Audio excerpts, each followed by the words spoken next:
I've always hated crawlspaces. Even before this happened. The idea that something, or someone, could be beneath your feet while you go about your life upstairs always gave me this quiet, irrational unease. But what happened in the spring of 2022 made that fear very real. My name's Amanda, and I'm a single mom to a 5-year-old boy named Cody. After my divorce, I was trying to start fresh. I didn't have much, just a couple thousand in savings and whatever I could fit into a rented U-Haul. But I found this little rental house in a quiet town in North Carolina. The listing said it was a cozy fixer-upper, which, in reality, meant it was old and creaky and smelled like mothballs. But it was cheap, and it had a fenced yard for Cody, so I signed the lease without thinking twice. The first week or so was normal. I was too busy unpacking and starting my remote job to really notice anything strange. Cody seemed happy. He loved his new room and was especially obsessed with the tiny door in the hallway closet that led to the crawlspace under the house. He called it the secret fort. I didn't think much of it at first. It was just a narrow, low passage about 3 feet high, with a dirt floor and some old insulation clinging to the joists. I poked my head in once, saw some cobwebs and an old paint can, and told him not to go in there. Too many spiders. Too much mold. Too many tetanus shots waiting to happen. But of course, he didn't listen. Kids never do. The first real moment that stuck out came one night about 2 weeks after we moved in. It was just past midnight. I'd finished work late, made a cup of tea, and was walking down the hallway to go to bed when I heard Cody talking. At first, I thought he was having a dream. But when I cracked his door open, he was sitting up in bed. Eyes wide open. Whispering. "Hey," I said gently. "Who are you talking to?" He looked at me like I'd interrupted him mid-sentence. "No one," he said quickly. Just playing." I figured it was some imaginary friend thing. But something about his tone felt off. That same night, just as I was drifting off, I heard a creak, not from the house settling, but from inside the hallway closet. A slow, deliberate creak. I told myself it was the wood expanding. Old houses do that. But that sound, it was too specific. It was the sound of something moving. Over the next few days, Cody kept talking about the man in the fort. He'd say things like, "He doesn't like the light," or "He only comes out when I'm quiet." I tried to chalk it up to imagination, but one afternoon, while doing laundry, I noticed something strange. The little door to the crawlspace, which I always kept shut with a latch, was open. Not wide open, just cracked. I called out, "Cody, did you go in here again?" He was in the living room, coloring. "No, Mommy. I promised I wouldn't." Maybe I hadn't latched it properly. Maybe it just popped open. But something about the way it was open, just slightly ajar, as if someone wanted to peek out, made my stomach knot. I shut it and pushed a laundry basket in front of it. Just in case. That night, things escalated. At around 2 a.m., I woke up to a clattering sound, like something metallic being dragged. I sat up, heart pounding, straining to listen. Then, another sound. A soft scraping noise. It was coming from beneath the floorboards. Right under my bed. I held my breath. And I swear I heard it, a whisper. So faint I almost convinced myself I imagined it. But it was there. And then, silence. The next morning, I called the landlord. I told him I thought maybe a raccoon or possum had gotten into the crawlspace. He sounded annoyed but said he'd send someone to check it out by the end of the week. That wasn't soon enough for me.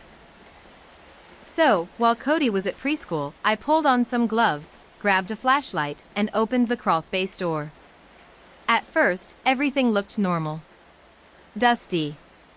Still. Cobwebs dancing in the beam of light. But then, about 10 feet in, I found something that didn't belong. A pile of empty snack wrappers. Candy bars. Juice boxes. Crushed soda cans. All stuff I know I hadn't bought. Beside it, a ratty old blanket. And next to that, a notebook. I hesitated before picking it up. The cover was torn and stained. Inside, most of the pages were covered in scribbles, rambling thoughts, disturbing little drawings. Eyes. Doors. Crawlspaces. Words repeated over and over. He doesn't know I'm here. Stay still. Stay quiet. They never look underneath. I stumbled out of the crawlspace in a panic and slammed the door shut. I didn't know what the hell I'd just found, a squatter? Some disturbed kid who'd been living there before we moved in? Either way, I called the police. They came out that afternoon, did a sweep of the crawlspace. But of course, no one was there. The blanket and trash were gone. The notebook was gone. I swear I hadn't imagined it. I know I left the notebook right by the door when I came out. The officers were polite but clearly skeptical. They said it was probably old stuff left behind by a previous tenant. That maybe I'd moved it and forgotten. They told me to keep the crawlspace locked and let them know if anything else happened. That night, Cody wouldn't sleep in his bed. He said the man had been mad I went into his fort. Said he told him to be quiet or else. I let him sleep in my bed. And I barely slept at all. The following evening, I did something I probably shouldn't have. I left a small baby monitor in the crawlspace. Not one of the newer Wi-Fi cameras, just a basic audio monitor with a long battery life. I didn't tell Cody. Didn't tell anyone. I tucked it just inside the little door and turned it on. Then I waited. For hours, there was nothing. Just faint static. The occasional creak of the house. But around 3:17 a.m., it crackled to life. Footsteps. Slow footsteps. And then, breathing. Heavy. Raspy. Almost like a growl. Then a voice. Low. Male. Dry, like someone who hadn't spoken in years. He whispered, "Why'd you look, why'd you look?" Then silence. I nearly threw up. I unplugged the monitor, grabbed Cody, and we left the house before the sun came up. We spent the next 2 nights in a cheap motel. I didn't care about the cost. I just needed to think. I called the police again, told them what I'd heard. They sent someone to check, again, but still found nothing. No signs of forced entry. No fingerprints. No evidence. They probably thought I was losing it. But I knew what I heard. And I wasn't going back until I had answers.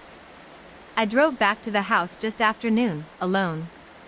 I told Cody we'd get ice cream after school and left him with a sitter in town. I didn't want him near the place, not until I knew what was going on. I parked in the driveway, stared at the crooked porch for a minute, then got out and went inside. Everything looked just like I left it. Still, stiller than still. That kind of silence that hums in your ears. I stood in the hallway, staring at the closet door, wondering if I'd lost my mind. Wondering if I was about to prove everyone right. I didn't go for the crawlspace this time. I went for the attic. It was something in that notebook that made me think to look, one of the drawings. There'd been a crude sketch of the house, and in the attic rafters above it, a small mark with the word tunnel scribbled next to it. I never paid much attention to the attic. Just a pull-down hatch in the hallway ceiling. I grabbed the step stool, climbed up, and pulled the cord. Dust and insulation floated down like snow. I shined a flashlight into the darkness and hoisted myself up. The attic was cramped, hot, smelled like fiberglass and rot. But I noticed something strange in the far corner, a patch of floor that looked newer than the rest. Different planks, lighter in color. I crawled over and tapped them. Hollow. I pulled them up. Below was a narrow hole. Not a tunnel, really, more like a gap carved into the space between the walls. Someone had pried apart the framing. and inside that gap, there was something wedged into the insulation. I reached in, careful not to get splinters. My fingers brushed plastic. A disposable camera. It was one of those cheap, old-school ones from the 90s. Covered in grime, but intact. I tucked it into my pocket and kept crawling. At the far end of the attic, behind a stack of old insulation rolls, I found something worse. A bedroll. Used. Recently. The blanket was folded neatly. Beside it, a cracked phone screen. No battery. No ID. Just a rusted knife with duct tape around the handle, and a moldy backpack. Inside the backpack were more wrappers, a broken toy truck, and a single baby shoe. Not Cody's. Not mine. But small enough to be his. I crawled back out, heart racing, and drove straight to the pharmacy. They still developed film, thankfully. I told the clerk it was an old camera I found while cleaning and left my number. He said it'd be ready in 2 days. I didn't want to wait 2 days. That night, I couldn't sleep.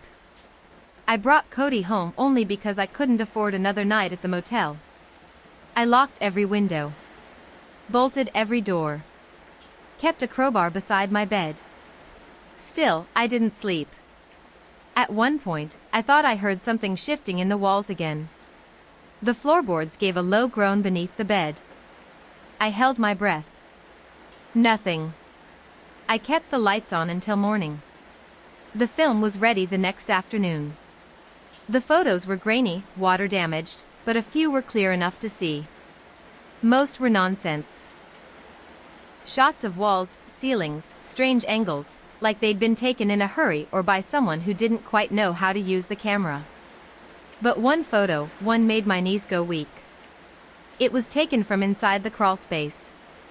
The angle was from the very back corner, facing the narrow opening that led into the hallway closet. And there, in the opening, was Cody. Standing there. Looking down. Smiling. He had no idea the photo was being taken. The second one, worse. Same position. But this time, Cody wasn't smiling. He looked confused. Like he was listening to something. And in the shadows behind him, barely visible, was the silhouette of a person. I dropped the envelope. My hands were shaking so badly I thought I was going to be sick. I called the police, again. This time I had something to show them. They took the photos seriously. They brought in a forensic team, searched the entire house. Top to bottom. Attic. Crawlspace. Walls. They found evidence of habitation. Clear evidence. More blankets. Food stashes. Even a hole carved behind the bathroom cabinet that led into the wall space. But no one was there. Whoever had been living in the house was gone. I packed everything we owned that same night. What little there was. I didn't care about the deposit. I didn't even leave a note. We left the house before midnight and stayed with my sister 2 towns over until I could find another place. But that's not where this story ends. 3 weeks later, I got a call from the landlord. He sounded rattled. Said he'd gone to the property to do some repairs before relisting it. Said he'd gone into the crawlspace to inspect some damage to the foundation, and he found something. There was a message, written on the back wall in charcoal. It said, "I was quiet. She heard me anyway." He asked me if I knew anything about it. I hung up without saying a word. That was over a year ago. We live in a different state now. Cody doesn't remember much about the house. I never told him the truth. I'm not sure I ever will. He thinks we left because it was too old, too creaky, too cold in the winter. He doesn't remember the photos. Doesn't remember the whispers. The man in the fort. The voice in the night. But I do. And I still hear that voice sometimes. In dreams. In silence. In that moment right before sleep when the world goes still, I hear him whisper, "Why'd you look?" After that call from the landlord, I wanted to believe we were done.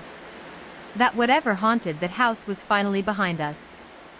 But life doesn't always give you closure. A few nights later, I was scrolling through an online forum about home security and strange intruder stories. I thought maybe sharing my experience anonymously would help me feel less alone. I posted the story, the man in the crawlspace, the strange noises, the photos, everything. I didn't expect much. Maybe a few sympathetic comments. Instead, I got a message that chilled me to the bone. It was from a user named Watcher in the Walls. They said they'd lived in a house nearby, years ago, with a similar experience. They described a man living inside the walls, who never came out during the day and only moved when no one was looking. They said the man was never violent, just lurking. Waiting. Watching. The message ended with a warning: if you ever hear footsteps below your bed again, run. I deleted the message, but something about it stuck with me. The way they described it was too close to home. Too familiar.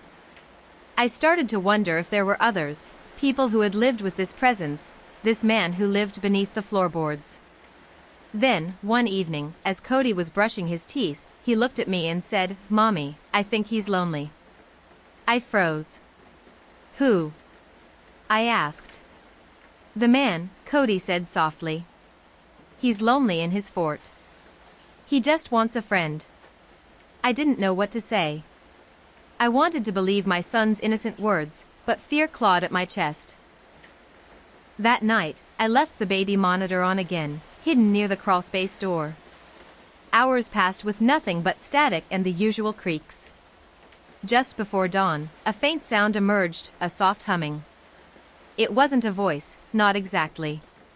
More like a lullaby, broken and out of tune. Then a whisper, almost inaudible, saying, "Friend." I shut off the monitor and wrapped myself around Cody, both of us wide awake, hearts pounding. In the weeks that followed, I researched everything I could about intruders living in hidden spaces, about the psychology of such cases, and urban legends surrounding the man in the walls. I discovered that this phenomenon wasn't unique. Stories flooded forums, local news, and even police reports across the country. Some believed these wall dwellers were former tenants driven mad or homeless people hiding away. Others whispered about something darker, spirits, curses, entities that thrived in the shadows of our homes. I don't know what we had living under our house. I don't know if it was a man, a ghost, or something else. But I do know this: no one should ever live beneath the floorboards unnoticed. No child should talk to someone unseen. And no mother should feel that cold, lingering presence just beyond the walls of her home. That's why I'm telling you this story. To warn you. To remind you to listen closely to the creaks, the whispers, the things you don't want to hear. Because sometimes, the things we ignore are the things that want us to notice the most. So if you ever hear footsteps beneath your bed, or feel eyes watching from a hidden space, don't ignore it. Don't pretend it's nothing. And whatever you do, don't look. Because some doors, some crawlspaces, are better left closed.